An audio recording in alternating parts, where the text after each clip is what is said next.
Thank you, I'm done. Okay, so that said, any questions, clarifications, comments? Anyone believe that they cannot do this? Hey, this is Joshua, MVA Studio, Minneapolis, kind of a windy one. In today's vlog, we're going to go to a Q&A with Minneapolis College of Art and Design students that was after a talk I did. In it, we get into stuff around networking, especially if you're an introvert, word of mouth and referral relationships, how to find people to cold email. Oh, and I think a really good bit on how to get out of your shell and get more confident. So check it out. Come on. About anything, I don't care. Yes. What does your studio look like? Like, what do you have in it? It is a pile of bookshelves with books I'm trying to sell. And then a desk with a cutting mat. And I apparently don't have a computer anymore because I quit my job and they took it away from me, as I deserved. So it's basically a shelf of art supplies, shelves of books, and then a basic table with a cutting mat that I make like drawings on. One time we had a fancy studio, and then but we didn't run a business properly, so we just basically had a super expensive hobby. I recommend not doing that. Get lots of clients. When you're busy, that's when you should be getting clients. Don't wait till you're slow, and ask them for more money than you're comfortable with.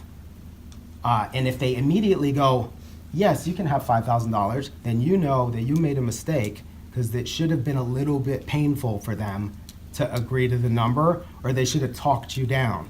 So when they go like, oh yeah, 5,000 is great, oh, you messed up so bad. And that's like a good sign, because next time you're gonna be like, okay, 7,000? And then they'll be like, well, we normally pay 6,500 for this. And then if you hold your ground, you might get to 7. But if you don't, they'll be like, yeah, we got 65. And then you lose your studio by not asking for enough money. And you work out of your basement, as I do. Yes? How have you gotten like the majority of your clients kind of thing?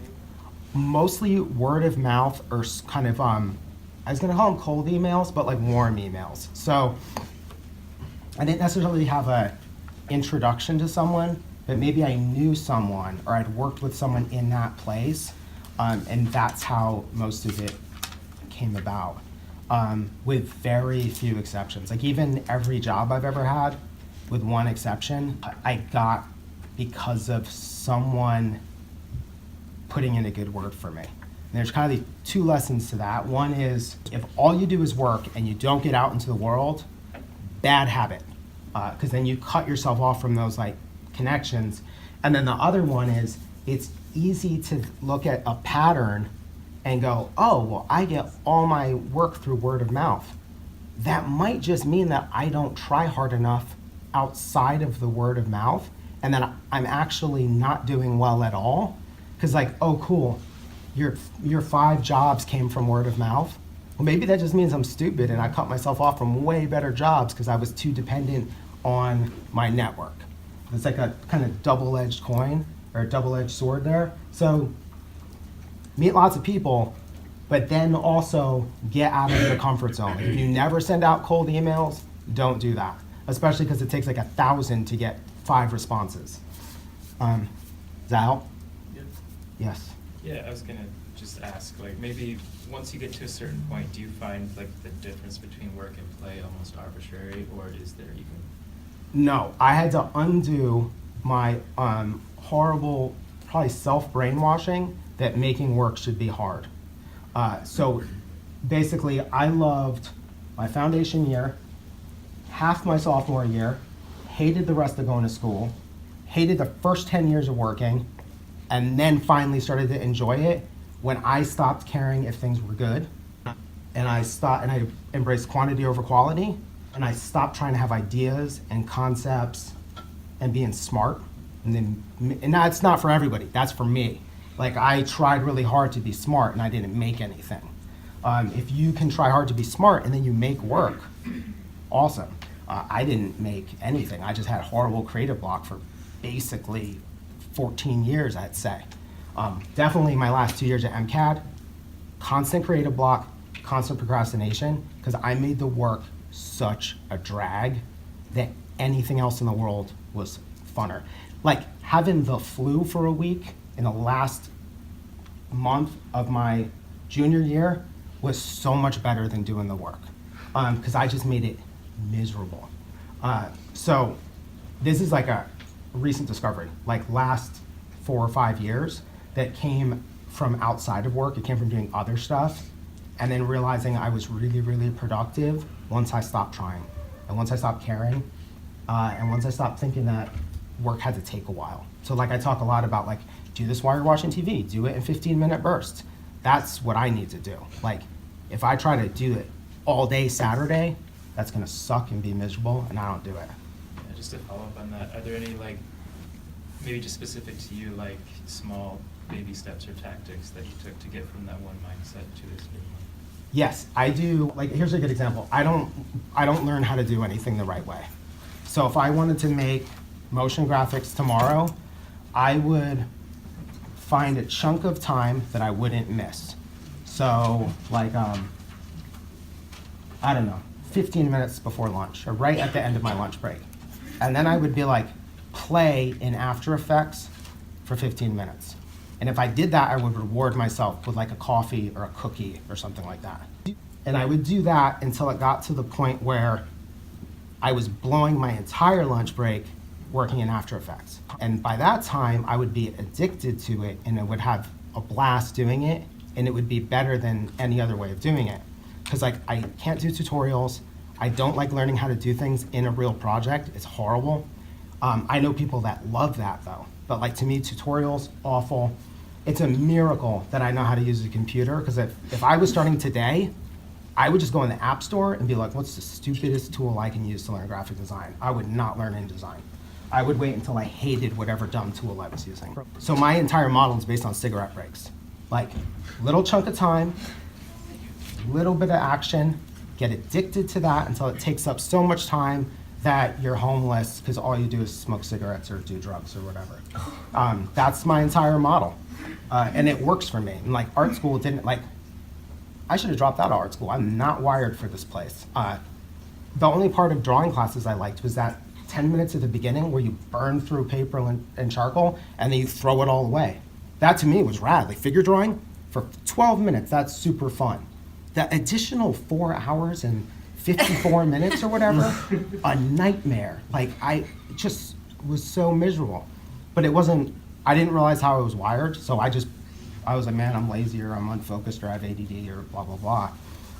And now I just sort of get like, no, working for more than 15 minutes is a nightmare, so don't do it. Or do it 7 times a day on 7 different projects, and then that's how I get focused. So, any other questions? Am I out of time yet? No, I still have time. Yes. Can you speak a little bit about working with S and how you got into that? Yeah, it was very random. So S is a skateboard shoe brand that is alive again, but in the early thousands, it was huge. Like, massive budgets. They were kind of modeled after Nike, and this was before Nike got into skateboarding. So, my wife applied to go to this grad school type program at the ad agency Wieden & Kennedy in Portland. She went to Portland for a weekend to apply in person, and this guy, Kelly D. Williams, was also there, and he was working at Gravis, which was a shoe company that Burton started. So at first I did freelance for Gravis and Analog. Those were shut down. He left and went to the company that did S, and then called up and said, do you want to do graphics for S? And I was like, dear God, yes, because they're like the best company. And then sadly, they went out of business. And they made a bunch of our stuff on their last thing, and they shipped it all to Europe, and we never even got samples. It was really crappy. And then I worked with him on additional stuff later. A snowboard company, DVS, another shoe company, which I think is a really nice example of that, like the networking thing and like cultivating your network. It's super important, because like one person got me to work with like the top tier companies in the skate industry through no effort of my own. Like I didn't do anything. I just was alive, sitting around. But the downfall of that is I never made connections with other people at those companies. My friend Kelly was always the connection. So if he left, that relationship was gone and done. Like when S shut down and he left, I didn't get to then work for Etnies, which was owned by the same company. It was just like, I was out of luck. Now I could have fixed that probably by calling them maybe, but it does kind of show you like, it's really dangerous. You know, if your client is by themselves and just doing their thing, it's different, right? But if your client works somewhere and it's your only point of contact, you basically have a boss that if they got fired, you get fired, just on principle. Like that's kind of it. So this is also really important to like talk to people outside of your immediate connects, because otherwise you end up accidentally firing yourself from gigs that maybe you didn't even realize you were doing that. But like when one person leaves a company 3 times and you lose 3 clients over the relationship, you gotta go be like, oh, I'm not doing this right. Like you're not supposed to lose clients just because one dude got a new job. Any other questions? Yes. Do you skate? I do, but not enough because I'm a workaholic. And I hate the winter and stuff like that. Yeah, And I'm sucks. old, and every time I fall, I have a cut for 8 months. So don't turn 40 would be my advice if you can avoid that. Yes? How do you go about branching out outside of your comfort zone and to meet other people? I think that's a really good question. I think the easiest way to do that, a lot of that like conventional networking stuff, it really only works if you're an extrovert or you're really close to being an extrovert. I shouldn't say that, that's not entirely true, but I think that the biggest thing is to get your friends to introduce you to other people. That's super important. And then the other thing is when you come into a situation, try to contribute to the vibe overall. So like if I walk in here and I'm very quiet and awkward, I mean, like I'm sitting here talking about how I have the shakes, right? Which is a disarming thing to do. Now it's not really a strategy, I just like vomit out every thought I have. But in general, it relaxes the room. Have you ever seen a speaker speak where they're super nervous and they won't admit it? And they're sitting there with the damn thing going like this, trying to read it, and they can't read it because their hands are shaking so much? That's stressful, right? That's really painful to watch. They're not contributing to the vibe, they're sucking the energy out of the room. So if you can walk into a room, just any room, even a classroom, you don't have to talk to everyone in the room, but if you give off the feeling that you could or would talk to everyone in the room, that you're not being standoffish, even like that makes people more comfortable even later to be like, oh, I'm not really friends with this person, but I had a couple classes with them and they were really good graphic designer. Like that kind of connection matters, but you don't get that if you're lame, would be the easiest way to put it. But then the other thing is figure out ways to challenge yourself. So if I didn't have a cold, I'm being very honest, I would have gotten in my car at work today, put on this Spotify playlist that's all Dipset, Rick Ross, Gunplay, and I would have yelled going down 55 about drugs and killing people. And then I would have got here and I would have been so amped up that speaking, I probably wouldn't have the shakes because I would have walked in and exercised all that like jittery, nervous energy. I do that before any speaking thing. If I'm gonna go to like a conference and I'm just gonna go there, I will do that. I will drive by myself on purpose to things just so I can do that thing of like getting out of my shell, out of my own skin.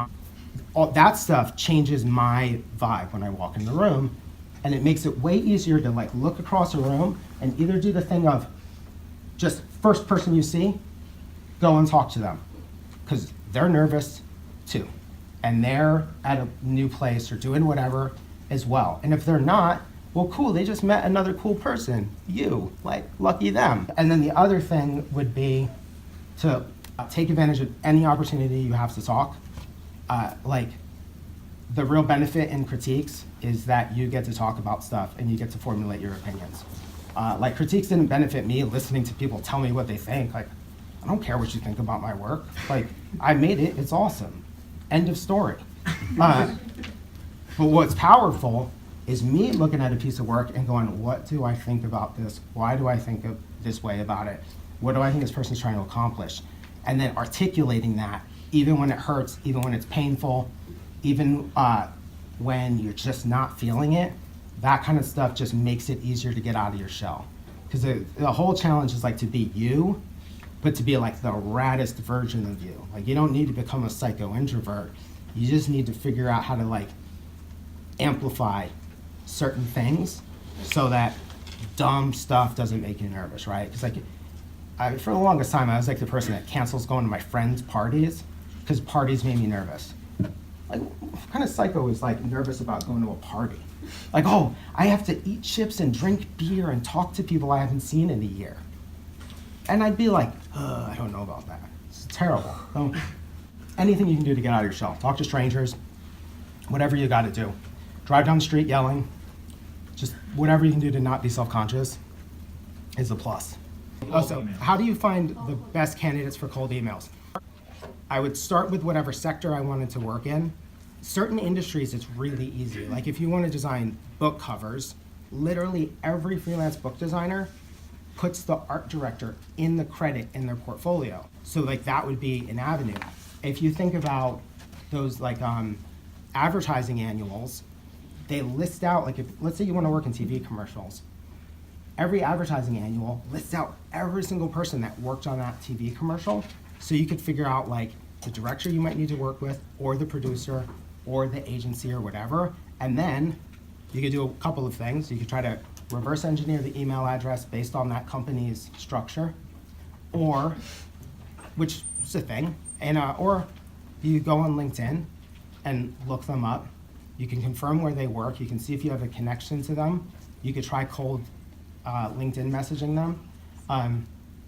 But essentially it's like, you just have to kind of figure out, you have to be really specific, right? Like if you just go like, I need to find art directors, that's such a wide net to cast. You need to be like, I'm looking for art directors in this industry or in this city or who do this type of work. And then you can narrow that down enough to whatever tools you need to use, whether it's like directories or Adweek or award show schemes, or just LinkedIn. Like, you know, you can go on LinkedIn and search art director, New York City, probably add in one more thing, and then you got this nice list, and then eventually LinkedIn punishes you for looking at too many profiles. But hey, hopefully you screen grabbed as much as you could. Anything else? That's how I would do it. That is how I do it, I should say, not how I would do it. Okay, thank you. Thank you. So I hope you enjoyed that video. If there's anything in there that you thought was of value to someone else, if you look down in the description, there's clickable timestamps for the different questions that were asked. So you could just start right there and share that link with somebody. As always, thanks for watching. If you have a question, please leave it in the comments. Or even if you just have, I don't know, a word of encouragement. I'd love to hear from you. Take it easy.